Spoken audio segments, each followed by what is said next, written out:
The first shot didn't come from the Humvees. It came from my Glock 19. I fired into the ceiling of Rusty's bar and grill, plaster dust raining down like snow, silencing the room instantly. The barrel was still hot against my palm when I leveled it at Beard's face, the same face that had split my lip open 30 seconds earlier. "Touch me again," I said, tasting blood, "and the next one goes through your skull." His eyes, bloodshot and wide, darted between my face and my uniform. Recognition dawned slowly through the alcohol haze. "Shit," he muttered. "You're military." "Army." "Sergeant." I kept the gun steady despite the throbbing in my jaw. "And those are my sisters you're threatening." That's when we heard it, the unmistakable growl of heavy military vehicles. 5 Humvees rolling into the gravel parking lot, spotlight beams cutting through dusty windows, 50 Call gunners silhouetted against the night sky. Beard's face went slack. "What the fuck did you do?" I smiled through bloody teeth. "I texted my commanding officer." That's when I realized these weren't the wrong wolves to hunt. They were hunting the wrong wolf. 25 minutes earlier, Jess, Maria, and I had just wanted a quiet drink. 3 female soldiers celebrating our return from a 9-month deployment. Hair down, civilian clothes, trying to remember what normal felt like. Rusty's wasn't our first choice, but rural Georgia doesn't offer many options at 10 p.m. on a Tuesday. The place reeked of stale beer and toxic masculinity, but they had cold drinks and a jukebox that played something besides country. We claimed a corner booth, ordered beers, and tried to ignore the stares. Women were clearly a novelty here, especially women who carried themselves like we did. To surviving another sandbox vacation, Jess toasted, raising her bottle. To indoor plumbing and food that isn't an MRE, Maria added. To being home, I finished.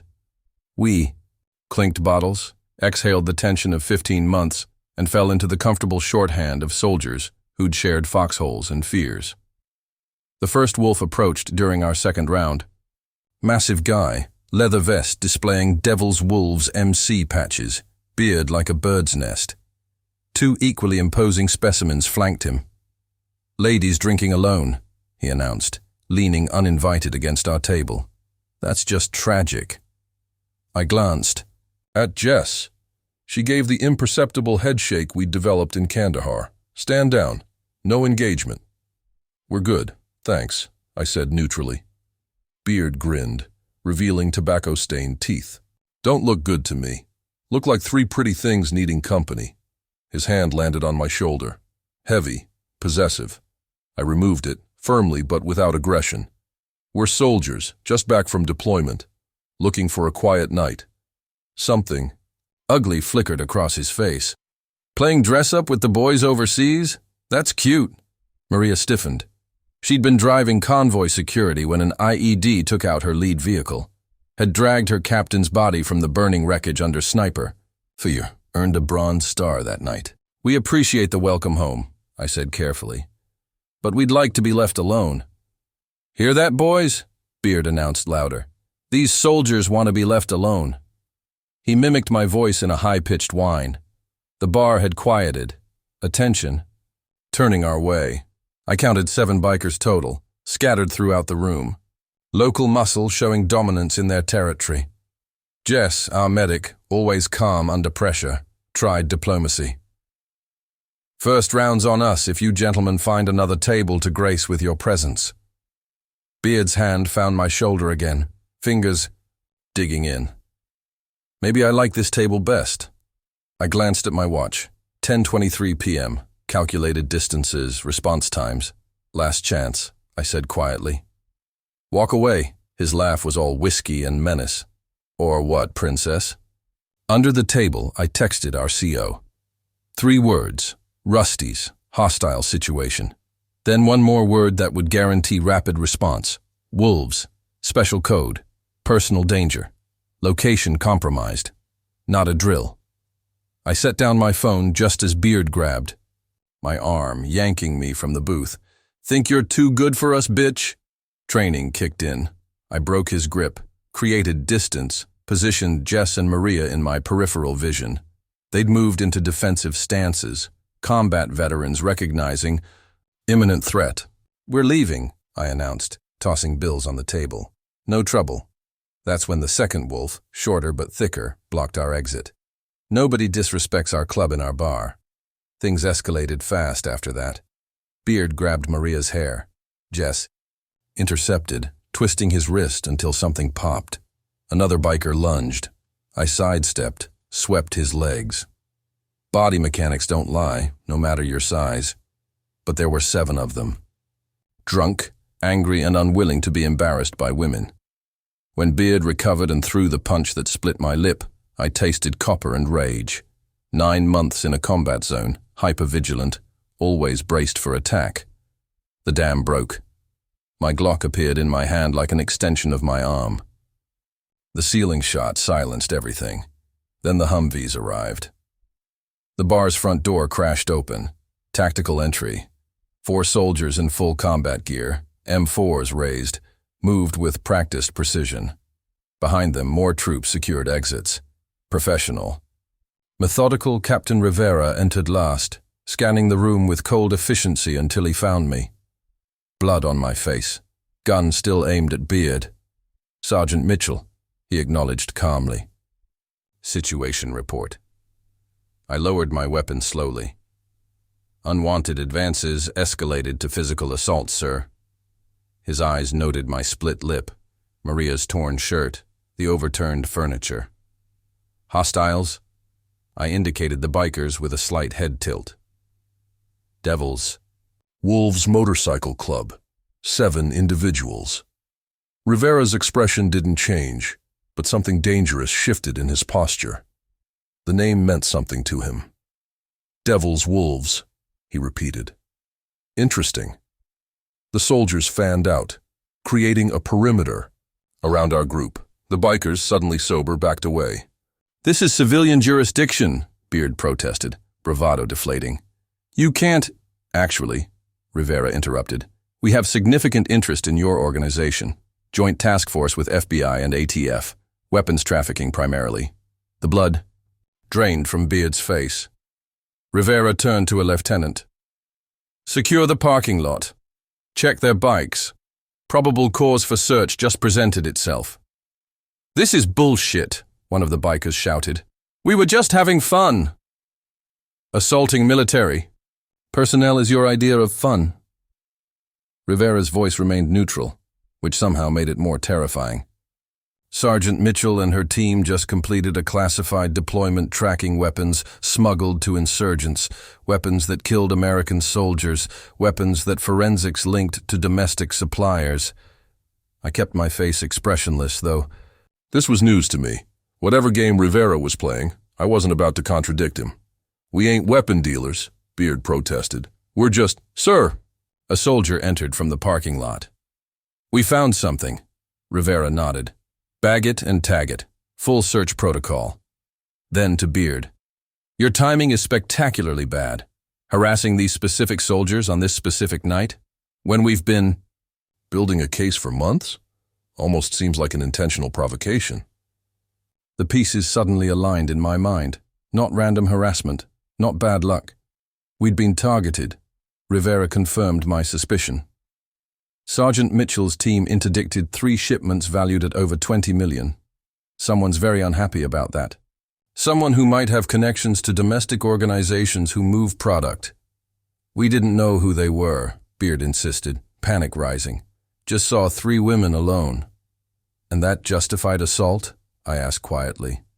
No answer. Rivera checked his watch. "ATF agents are 12 minutes out. FBI 20. Local sheriff. Already cooperating with our operation. Arriving now." Through the windows, more lights appeared. Police cruisers. The trap closing. "You can't prove anything," one of the smaller bikers blurted. Rivera's smile was cold. "We don't need to. Bar's security camera caught your assault. That's enough for arrest. Once in custody, phone records will connect dots." "Banking transactions. Associates." I watched the realization hit them. They weren't just facing assault charges. They'd stumbled into a federal investigation. become loose threads that, once pulled, would unravel something much bigger. Listen, Beard tried, desperation replacing anger. We can help you. We know things. I'm sure you do, Rivera agreed. And I'm sure the FBI will be very interested in exactly what you know.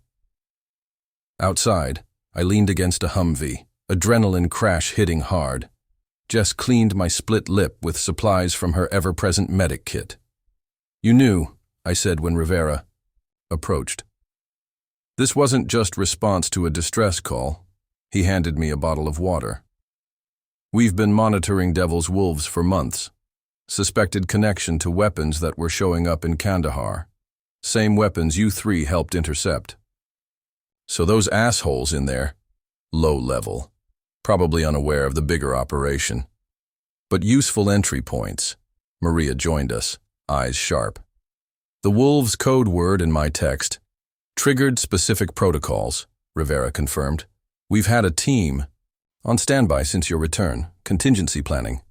You expected retaliation, I realized. Used us as bait. Not intentionally. His denial came too quickly. But we knew your team would be targeted eventually. The cartel you disrupted lost millions. Anger flared. So you watched and waited while those bastards put hands on us? Mitchell, Rivera's voice softened slightly.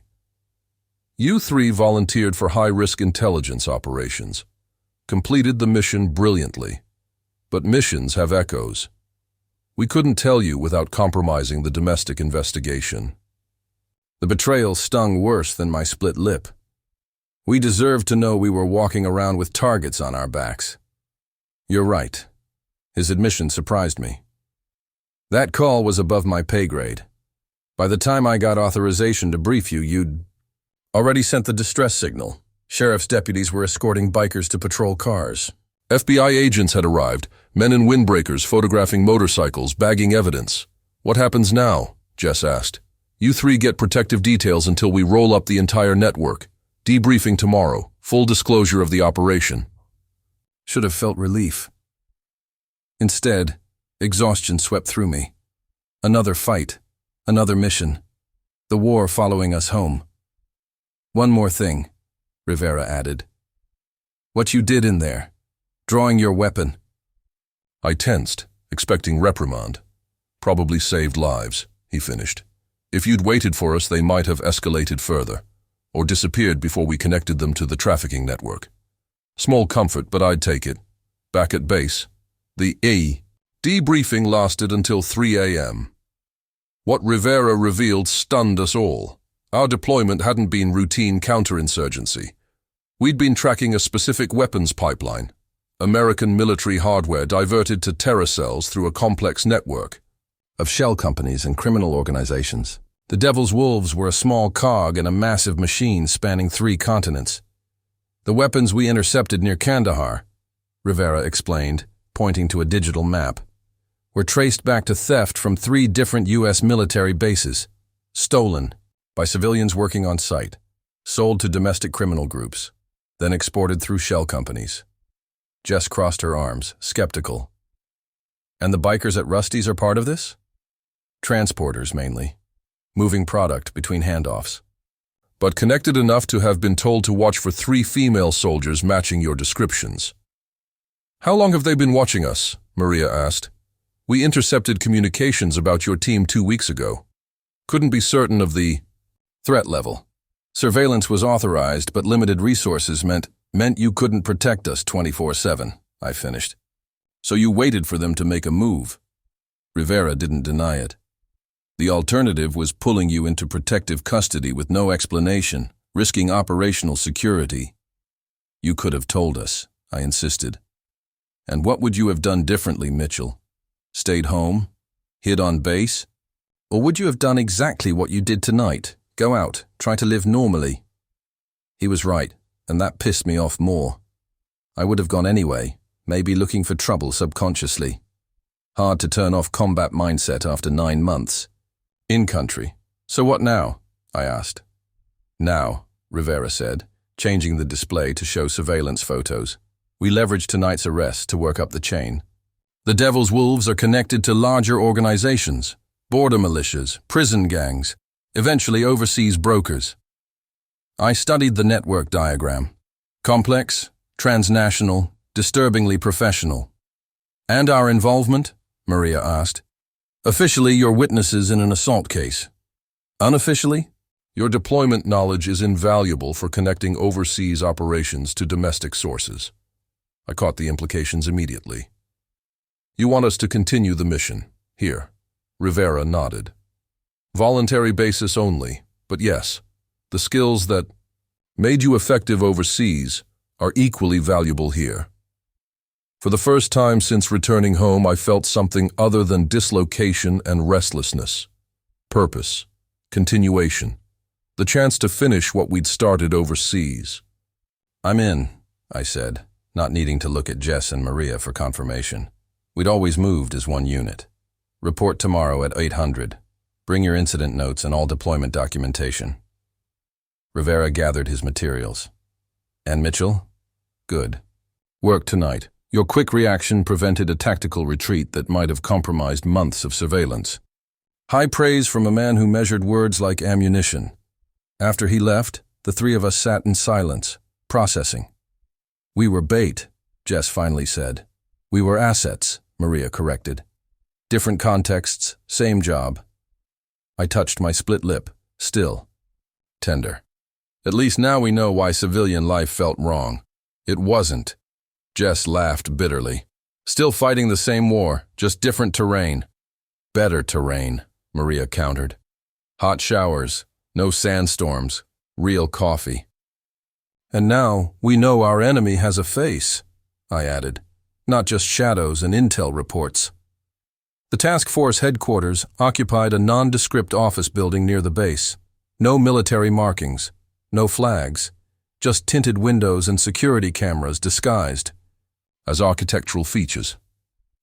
Inside, a warren of interconnected rooms hummed with activity. Intelligence analysts at computer stations, evidence boards covered with photos and maps. A mix of military and civilian personnel moving with purposeful energy. Rivera met us in a small conference room where 3 identical folders waited. Your new assignment parameters, he explained as we took seats. Cover identities, backstory, operational guidelines. I opened my folder, skimming quickly. Dishonorable discharge, bar fights, and insubordination. Your cover explains why you'd associate with criminal elements. Bitter ex-soldier with grudges and specialized skills is an attractive recruit for organizations like Devil's Wolves. The plan was elegant. Use the arrests from Rusty's to introduce us as potential new recruits. Women with military training, combat experience, and now a personal vendetta against law enforcement. Perfect infiltrators for higher-level operations. This kind of undercover work usually takes months of preparation, Jess objected. We have days. Accelerated timeline due to opportunity, Rivera acknowledged. But your authentic military backgrounds provide credibility. The incident at Rusty's creates natural motivation. What about backup? Maria asked. Extraction protocols? All. Detailed in Section 3. Emergency signals, scheduled check-ins, surveillance teams. I studied the satellite images of compounds, meeting locations, and known associates. These aren't just gun runners. These are militia-level operations. Domestic terrorism with international connections, Rivera confirmed. The weapons you intercepted overseas, just symptoms. We're targeting the disease. The scope was daunting, but the mission was clear. Infiltrate, gather evidence, identify leadership and supply chains, enable coordinated takedown of the entire network. Timeline? I asked. 14 days for initial infiltration, 30 days for evidence gathering. Extraction before prosecutions begin. I exchanged glances with Jess and Maria. Silent communication born from countless hours under fire together. We were in, all of us. The mission parameters were dangerous, but achievable. The enemy, familiar in motivation if not in appearance. When do we start? I asked. Tonight. Bail hearing for the bikers from Rusty's. You'll be there, visibly angry about your friend's arrests. Make sure you're noticed. That night at the county courthouse, we played our parts perfectly. Jess caused a scene, shouting about police harassment. Maria picked fights with security guards. I made sure local reporters photographed my split lip and defiant expression, giving sound bites about excessive force and targeting veterans. Word spread exactly as planned. By morning, local news sites carried stories about 3 female soldiers protesting the arrest of motorcycle club members. Civil rights activists, drawn by gender dynamics, issued statements of support. Conservative blogs questioned the loyalty of woke soldiers. Perfect cover, polarizing and distracting. The kind that made people see what they expected, not what was actually happening. 2 days later, I was approached in a grocery store parking lot by a woman with tattoos depicting wolves in combat. No patches, no club colors, but the connection was obvious. "Heard you had trouble with some friends of mine," she said, casual but watchful. "Heard your friends got railroaded," I replied, matching her tone.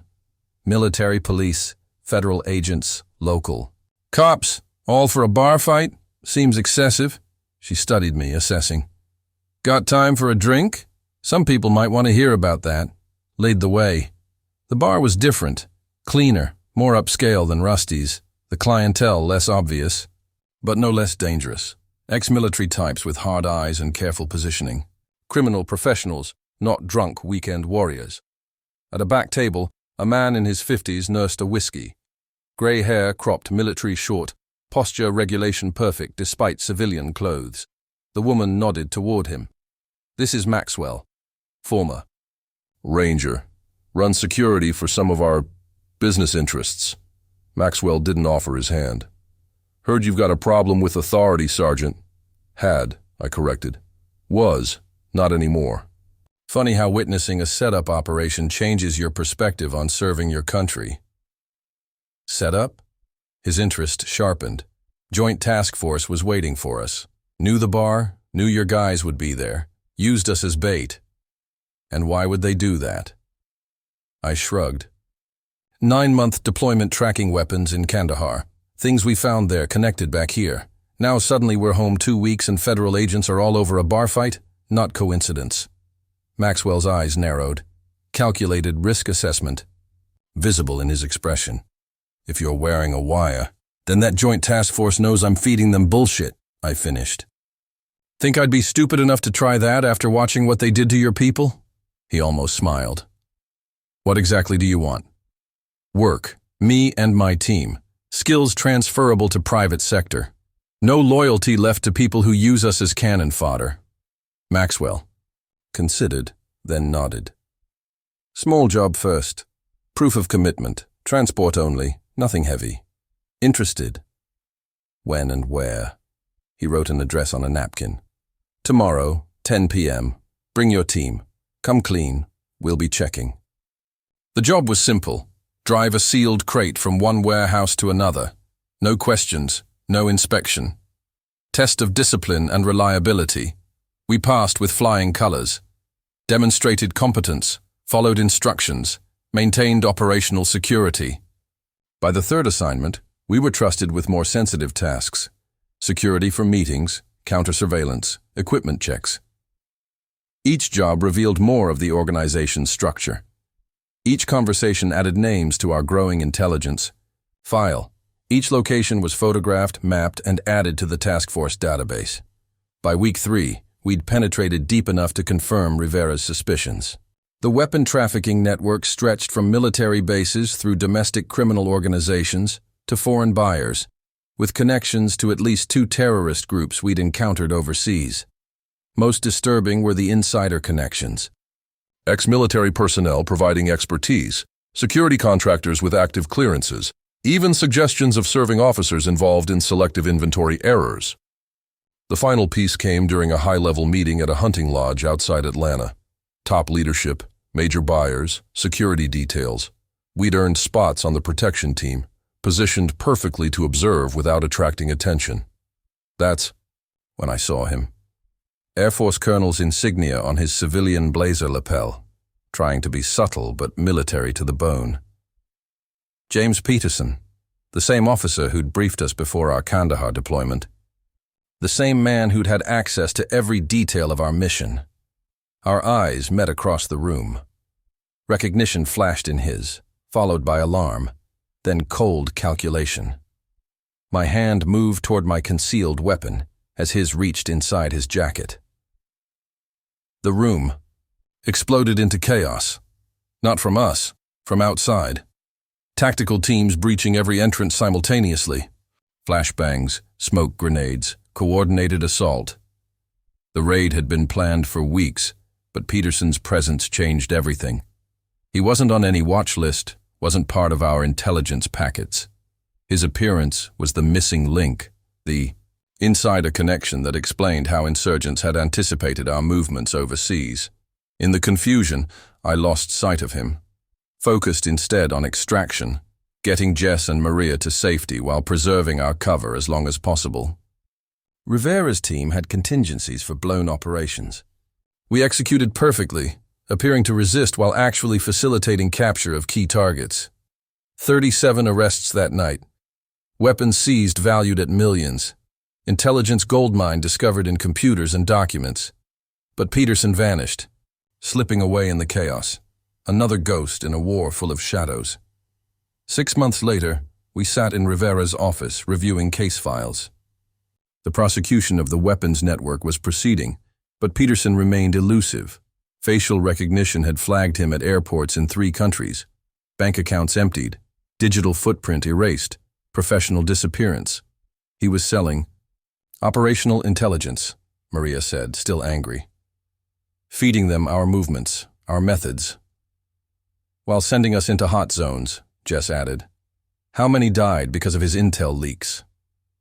Rivera pushed a folder across his desk. New assignment, off books. High risk. I opened it, scanning quickly. Paraguay, remote compound. Security details. Satellite imagery of what appeared to be Peterson. Confirmation? I asked. 90%. Local assets report American officer matching description, living under protection of regional cartel. Same cartel connected to weapons. You intercepted in Kandahar. Extradition options? Jess asked. None viable. Corrupt local officials, paid protection, diplomatic complications. I understood the unspoken mission parameters. Find Peterson. Confirm identity. Gather evidence of treason. Facilitate return to U.S. jurisdiction by any means necessary. When do we leave? I asked. Tomorrow. Full kit. Deniable operation. Indigenous support only. Successful completion closes the loop on the entire operation. I looked at Jess and Maria. No need for discussion. We'd started this mission in desert heat, continued it in a Georgia bar, would finish it in Paraguayan jungle. We're in, I confirmed. Some wolves hunt in deserts, some in dive bars, some in corporate boardrooms. But wolves should remember an important truth. They aren't the only predators in the forest.